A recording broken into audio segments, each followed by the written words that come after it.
விவசாயிகள் பிரச்சினைக்கு தீர்வு காண முயற்சிக்காமல் குறைதீர்க்கும் கூட்டத்தை ஆட்சியர் புறக்கணிப்பதாக கூறி வெளிநடப்பு செய்த விவசாயிகள் நடந்து முடிந்த சுதந்திர தின விழாவில் விவசாயிகளை அழைத்து கௌரவப்படுத்தவில்லை எனவும் பரபரப்பு குற்றச்சாட்டு.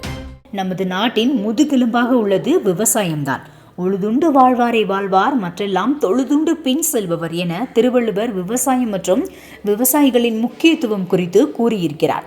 காலநிலைகள் மாறினாலும் விவசாயம் மட்டும் மாறாது. ஏனெனில் மனிதர்கள் உயிர் வாழ உணவு அவசியம். அந்த உணவை உற்பத்தி செய்வது விவசாயி. விவசாயம் என்பது ஒரு தொழில் அல்ல, மனிதர்களின் பசியாற்றக்கூடிய சமூக சேவையாகும். அப்படி இருக்க கன்னியாகுமரி மாவட்டம் நாகர்கோவிலில் உள்ள ஆட்சியர் அலுவலக நாஞ்சில் கூட்டரங்கில் மாதந்தோறும் விவசாயிகள் குறைதீர்க்கும் முகாம் நடைபெறும். அந்த வகையில் ஆகஸ்ட் மாதத்திற்கான விவசாயிகள் குறைதீர்க்கும் முகாம் 21ஆம் தேதி நடைபெற்றது. இதில் மாவட்டத்திலிருந்து ஏராளமான விவசாய பெருமக்கள் வருகை தந்திருந்தனர். இந்நிலையில் மாவட்ட ஆட்சியர் அழகு மீனா கூட்டத்திற்கு வராததை தொடர்ந்து வெகுநேரம் காத்திருந்த விவசாயிகள் அதிகாரியிடம் தாங்கள் கொண்டு வந்த மனுக்களை வழங்கி கூட்டத்தை புறக்கணித்து வெளிநடப்பு செய்தனர்.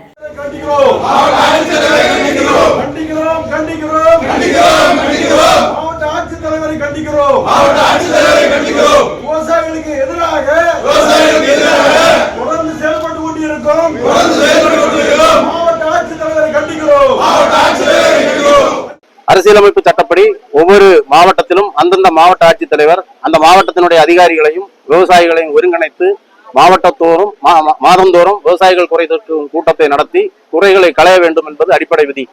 அந்த அடிப்படையில் பல வருடங்களாக இந்த மாவட்டத்தில் விவசாயிகள் குறை தீர்க்கும் கூட்டத்தை மாவட்ட ஆட்சித்தலைவர்கள் நடத்தி வருகிறார்கள். அதற்கு எங்களுடைய பாராட்டுகளை தெரிவித்துக் கொண்டிருந்தோம். இந்த மாவட்டத்தை பொறுத்த அளவில் இந்த புதிய மாவட்ட ஆட்சித்தலைவர் வந்த பிறகு தொடர்ந்து விவசாய பிரதிநிதிகளை புறக்கணிப்பதும் விவசாய பிரதிநிதிகளை பழிவாங்குவதுமாக ஒரு நடவடிக்கை எடுத்துக் கொண்டிருக்கிறார். அவரை சந்திக்க சென்றால் இரவு வரை காக்க வைத்து திருப்பி அனுப்புவதும், இப்போது நடந்த அந்த சுதந்திர தினத்தன்று எந்த ஒரு விவசாய பிரதிநிதியையும் அழைத்து அந்த கூட்டத்தில் பங்கெடுக்க கூட செய்யவில்லை. பல்வேறு துறைகள் நடத்தும் அந்த நிகழ்ச்சிகளில் விவசாயிகளை அழைப்பதில்லை என தொடர்ந்து புறக்கணிப்பு செய்து கொண்டிருக்கிறார். விவசாயிகளுக்கு அந்த அரசு நிகழ்ச்சிகளில் அழைத்து விவசாய பிரதிநிதிகளை கௌரவப்படுத்த வேண்டும் என்ற அந்த நிகழ்ச்சியும் செய்யவில்லை. இந்த மாதம் நாங்கள் ஒரு சில கோரிக்கைகளை முன்வைத்து விவசாயிகள் குறை தீர்க்கும் கூட்டத்தை புறக்கணித்தோம். அந்த விஷயத்தை மனதில் வைத்து விவசாயிகளை பழிவாங்க வேண்டும் என்ற ஒரு எண்ணத்தோடு இன்று நடந்த கூட்டத்தை கன்னியாகுமரி மாவட்டத்தினுடைய ஆட்சித்தலைவர் புறக்கணித்துள்ளார். விவசாயிகள் கூட்டத்தை புறக்கணித்தால் நானும் புறக்கணிப்பேன் என்ற ஒரு அகங்கார பான்மையோடு இன்று இந்த கூட்டத்தை புறக்கணித்துள்ளார்கள். மாவட்ட ஆட்சித்தலைவரை விட இந்த மாவட்டத்தினுடைய விவசாயிகள் குறைந்தவர்கள் அல்ல.